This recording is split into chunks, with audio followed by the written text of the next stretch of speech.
it's now Tuesday. I didn't film much yesterday except literally just taking the dog out. But, oh, and some like breakfast stuff. I think we have a busy week. Today I have my wax and my eyebrows to get done. And I'm also going to talk to her about starting laser and then also lip filler. That's today. And then Wednesday, tomorrow, she has a doctor's appointment, her 10-month checkup. Her 10-month checkup.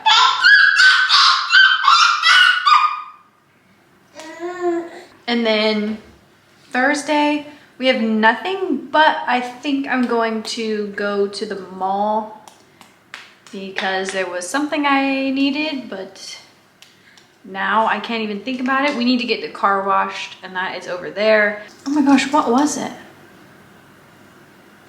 I cannot remember. And then Friday, we have a little like meet and greet with her school, like her kindergarten. They call it kindergarten here, but it's pretty much like a daycare type of thing, but they call it kindergarten. So we have a meet and greet with her kindergarten and the teachers there, which is going to be fun and cute. And then that's it, then the weekend. So busy week, something to do every single day. So let's go do it. This is the outfit. It's kind of dark in here, sorry, but jean shorts, this little quilted sweater, my Sperry's that I thrifted, and just a white t-shirt. Basic, cute. So we went to the doctor today, and baby girl is in perfect health, right? She is 9.24 kilograms, so like 20 pounds. She's 73 centimeters long, I believe. So she is on track. You know, she's average, perfectly average, doing all the things she should be doing. So for the rest of the day, I don't believe that we have anything else planned to do today. So we're probably just going to chill out and play for the rest of the day. She hasn't been sleeping very well because I'm assuming it's jet lag, a mix of jet lag, and she has like 3 or 4 teeth coming in. So she hasn't been sleeping very well, so I am very tired. So I think we're just gonna chill the rest of the day. Oh, I remembered what I needed at the mall tomorrow. A hair dryer, a new hair dryer. So I have bangs now and I need to style them every day or they go crazy. My hair dryer broke when we got back here, so I need to get a new hair dryer and I don't know what I want to go for, because I was debating getting the Dyson, not the Airwrap, but just the regular blow dryer, but even that is still like $400, which is very steep. And I don't think it's worth it. So I think I just now convinced myself, speaking it out loud, that I'm just gonna go cheap hair dryer again.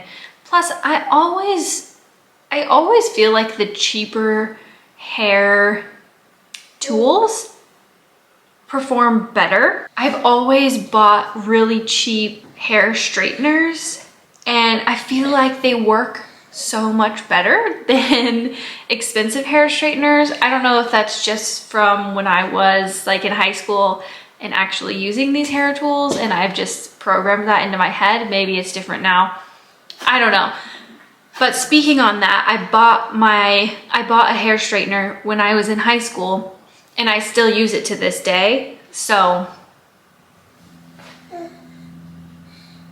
if that's not a testament in itself, I don't know what is, okay? So I think we're just gonna go cheap hair dryer, see how it works, see how I like it. I also have to show you, we're so cute. Cargo pants and the white shirts. We were wearing light blue coats earlier. And so we looked really cute at the doctor's office. I thought that I would show you all the books that I picked up while we were on vacation, because there is, I will look up the name of it and put the name of it somewhere here or there or wherever. It is this little used bookstore that is just so cozy. Every time I go in there, I fall more in love with the place, and the owner is so nice. So I got a bunch of books from her, and then there's a new indie bookstore right down the street from it. So I went in there and I bought a book from them. From the indie bookstore, I got Pachinko by Minjin Lee. I have only heard good things about this. And from what I understand, it is a generational story. So 4 generations of a poor, proud immigrant family fight to control their destinies, exiled from a homeland they never knew. Pachinko is a story of love, sacrifice, ambition, and loyalty. From the bustling street markets to the halls of Japan's finest universities to the pachinko parlors of the criminal underworld, Lee's complex and passionate characters. Strong, stubborn women, devoted sisters and sons, fathers shaken by moral crisis, survive and thrive against the indifferent arc of history. Sounds really, really good. So I'm excited to pick this one up. And like I said, I've only heard positive stuff about this book. So now we're on to the used bookstore. She had a section of banned books, because Florida is all about banning books right now, right? So she had a section of books that have been banned, and both of these were in it. The Handmaid's Tale and The Great Gatsby, which absolutely shocked me that both of these would be banned. I just thought that was so bizarre. One, I read this in school, and I'm pretty sure a lot of people read this in school too. So it just blows my mind. But I picked up The Great Gatsby because I really like this book, and I didn't have a copy, so I picked up this one because I like the cover of it. And then I also picked up The Handmaid's Tale because I have never read it before, and I really want to. I had had my eye on it for a while. I thought that, you know, the premise is super interesting. I've never seen the show. This is the show cover. I've never seen the show because I wanted to read the book first.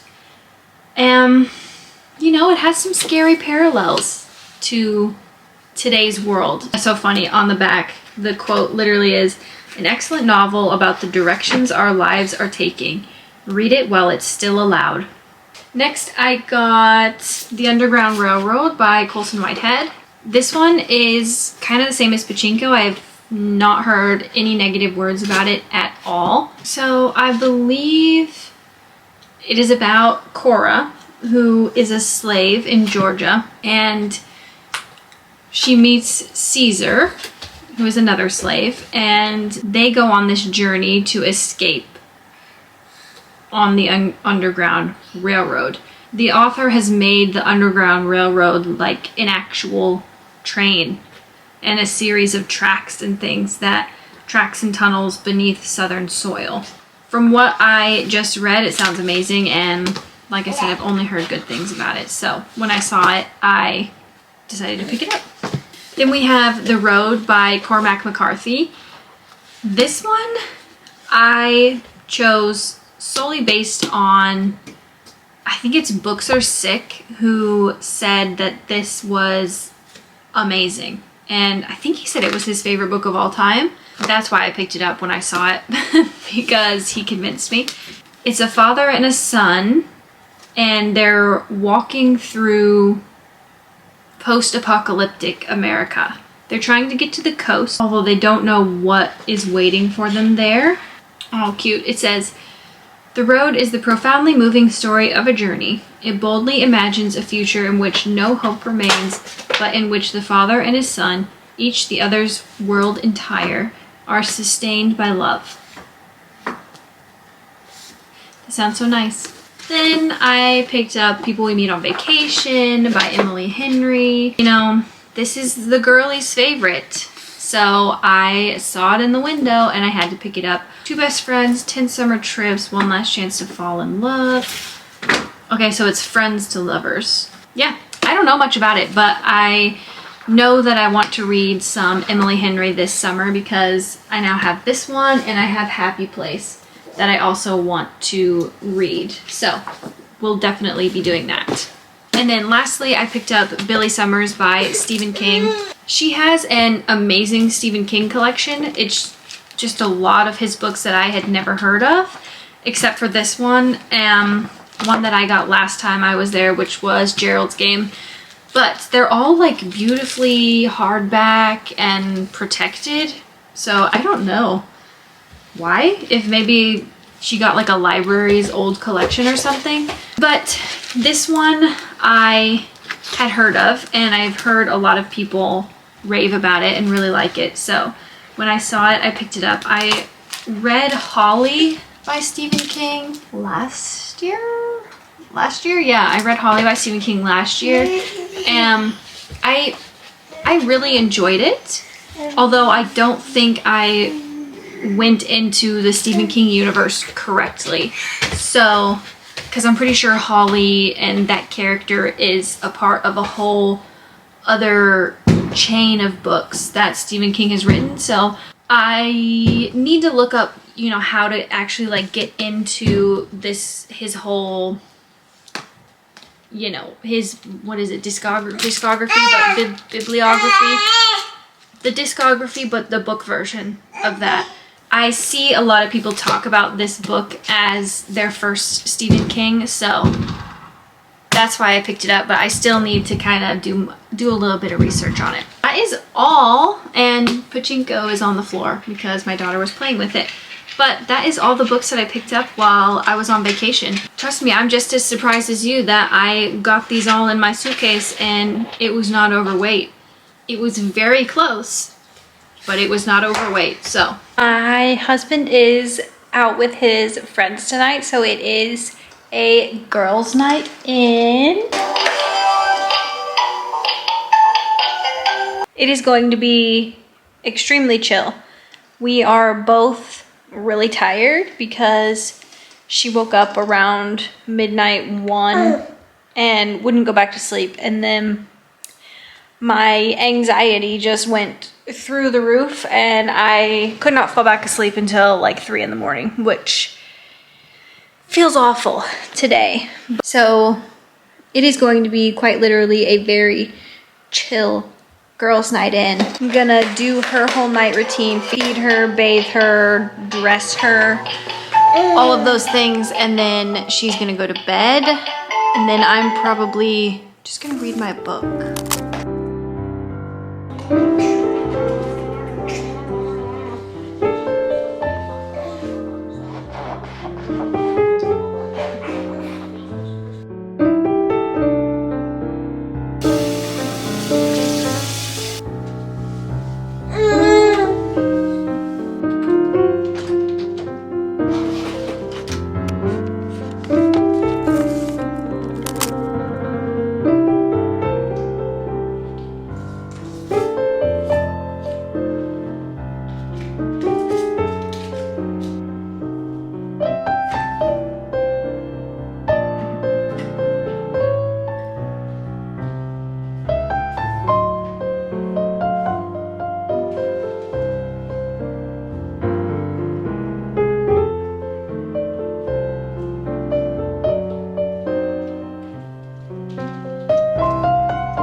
this a bad angle? Probably, but whatever. So I've recently discovered my love for doing my skincare. And before, so I was on Accutane as a teenager because my acne was pretty bad. I had acne in my T-zone, mostly like right here. So because of that, I've always kind of taken it for granted that my skin is so nice now. And I, didn't take care of it very well for a while. So now I have rediscovered kind of like my love for skincare, and I have, make sure I'm in the viewfinder, I have a lot of blackheads along my T-zone, mostly like here in my nose and here. The mirror's right here, that's why I'm looking this way. And so I have been trying to smooth that out and kind of get rid of those blackheads, and I'm loving it so far. So here's what I do. This is my nighttime. I use all La Roche, maybe? I use all La Roche products. This is the Soothing Cleansing Cream Anti-Imperfections. Tested on oily skin fragilized by drying treatments. Which I think that this is not exactly right for me. Because I did the Accutane, my skin is pretty like normal. I don't have oily skin or anything, so sometimes I can feel like this does dry it out. However, the moisturizer I use is like really good, so I think that that helps, but I don't think I'll be getting this one specifically again. Next, I only use this at night. It is the Effaclar Clarifying Solution. Targets clogged pores and smooth skin texture. This is like a toner, and I only use it at night because I feel like if I use it during the day, that it can kind of sting my skin, and I'm wondering if it has something to do with my moisturizer that I use during the day. So I just only use it once at night, and I think that's fine. And then next I use the Retinoid Once Daily Topical Retinoid by them. This I only use a tiny bit, and I put it mainly in these problem areas, which is my T-zone first. I kind of rub it in there, and then I'll kind of take it out, just so I make sure that I'm really getting the place that I want to fix, right? Which I have a cut on my nose, so I probably really shouldn't have put it on there, but too late.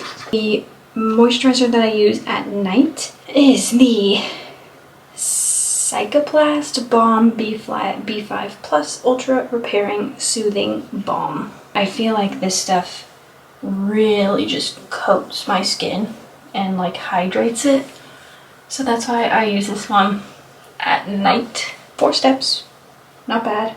This is what she looks like, nice and dewy. We love her. I look crazy now, but this is the moisturizer that I use during the day.